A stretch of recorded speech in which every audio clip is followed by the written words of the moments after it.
Thank you very much.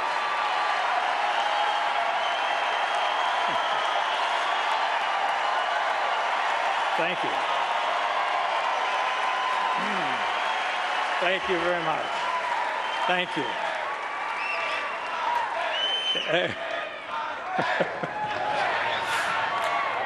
Save a little for Mitt.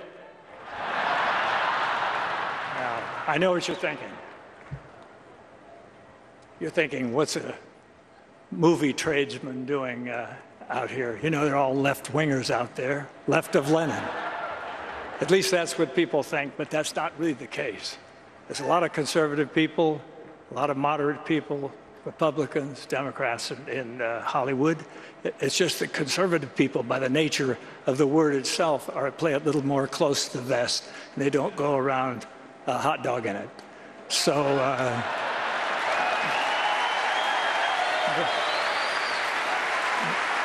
but they're there. Believe me, they're there.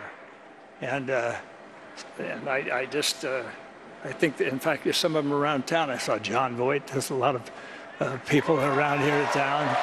John's here, Academy Award winner, terrific guy. And these people are all like-minded, like all of us.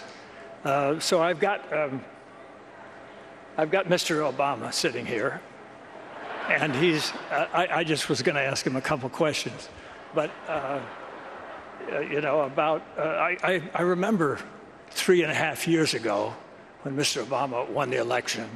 And though I wasn't a big supporter, I was watching that night when he was having that thing, and they were talking about hope and change, and they were talking about yes, we can, and it was dark and it was outdoors and it was nice, and people were lighting candles, and they were saying, you know, and I just thought, this is great. I mean, everybody's crying. Oprah was crying, and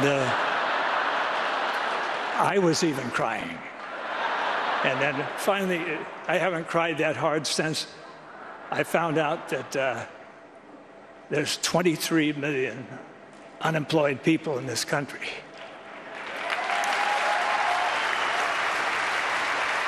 And now that is something to cry for, because that is a disgrace, a national disgrace, and we haven't done enough, obviously. This administration hasn't done enough to cure that. And whatever interest they have is not strong enough. And I think possibly now it may be time for somebody else to come along and solve the problem.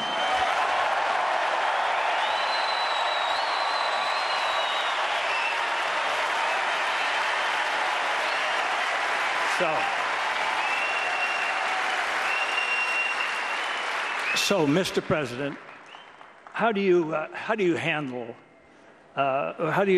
promises that you made when you were running for election, and how do you handle it? I mean, what do you say to people? Do you just you know? I know people were wondering. You don't have it, okay? Well, I know even some of the people in your own party were very disappointed when you didn't close Gitmo. And I thought, well, I think closing Gitmo, why close that? We've spent so much money on it. But I thought maybe it's an excuse. What do you mean, shut up? Okay. I thought it was just because somebody had a stupid idea of trying terrorists in downtown New York City. Maybe that was it.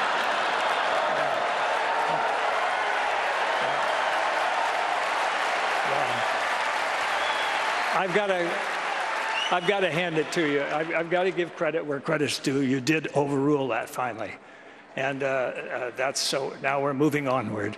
And I know I know you were against the war in Iraq, and that's okay. But you thought the war in Afghanistan was okay. I mean, you thought that was something that was worth doing. We didn't check with the Russians to see how they did there for the 10 years, but it. We did it, and it was, you know, it's something to be thought about, and I think that that when we get to maybe I think you mentioned something about having a target date for bringing everybody home, and you give that target date, and I think Mr. Romney asked the only sensible question, and he says, "Why are you giving the date out now? Why don't you just bring them home tomorrow morning?"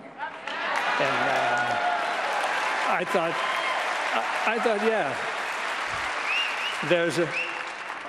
I'm not going to shut up. It's my turn. So anyway, we're going to have to have a little chat about that. And then I just wondered all these promises, and then I wondered about when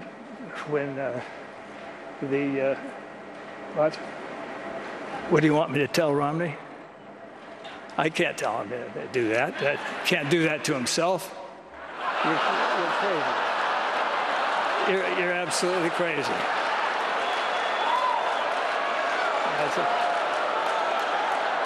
You're getting as bad as Biden.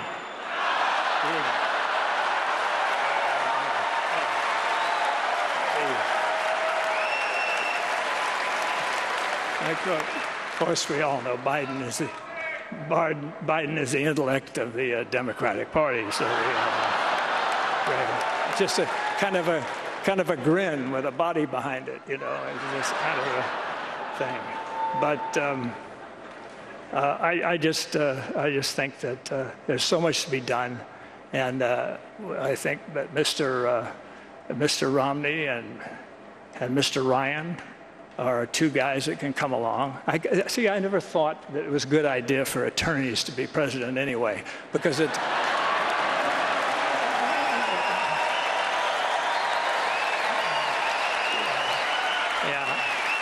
I think attorneys are so busy, they're always taught to argue everything and always weigh everything and weigh both sides, and they're always, devil's advocating this and bifurcating this and bifurcating that, all that stuff. But I think it's maybe time, what do you think, for maybe a businessman? How about that?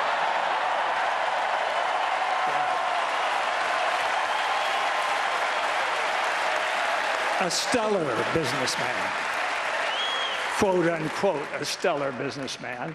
And I think it's that time. And I think if you just kind of stepped aside and Mr. Romney can kind of take over, you could still use the plane.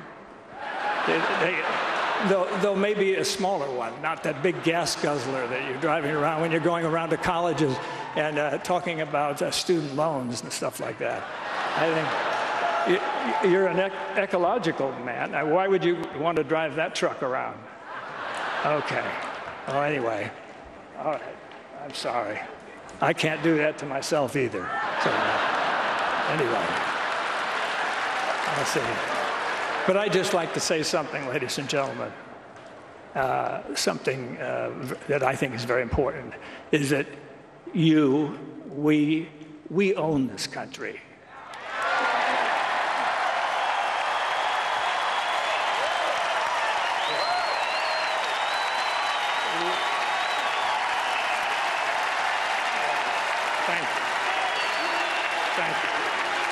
Yes, we own it. And it's not you owning it and not politicians owning it. Politicians are employees of ours. And so they're just going to come around and beg for votes every few years, and it's the same old deal. But I just think that it's important that you realize that and that you're the best in the world. And whether you're Democrat or whether you're a Republican or whether you're libertarian or whatever, you're the best, and we should not ever forget that. And when somebody does not do the job, we got to let them go.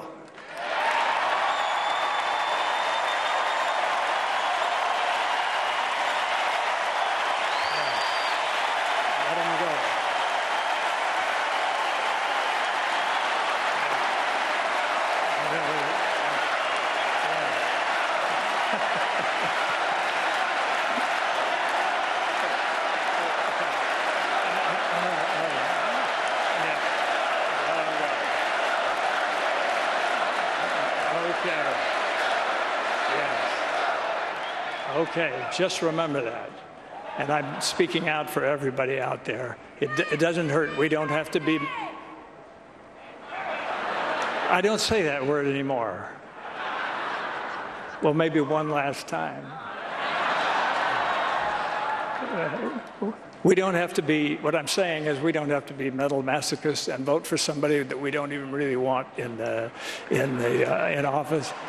Just because they seem to be nice guys, or maybe not so nice guys if you look at some of the recent ads going out there, I don't know.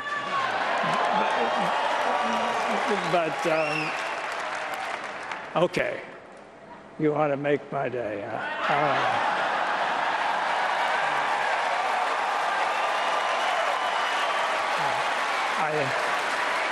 All right, I'll start it, you finish it. Go ahead. All right, thank you. Thank you very much.